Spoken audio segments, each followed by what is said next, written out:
Hey guys, welcome to my channel. On this video, I show you how to quickly add the clickable subscribe button to all your YouTube videos at once. First, go to Google search and look for free PNG images of the subscribe button. Make sure the images are free and have a transparent background.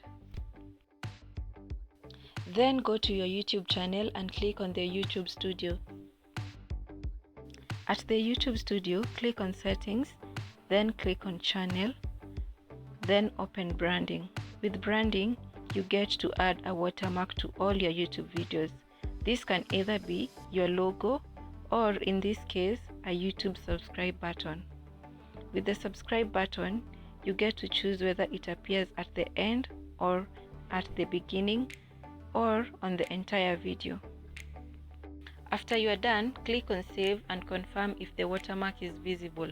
This watermark will appear on all your videos, whether you posted your video 3 years ago or you just posted the video 3 minutes ago.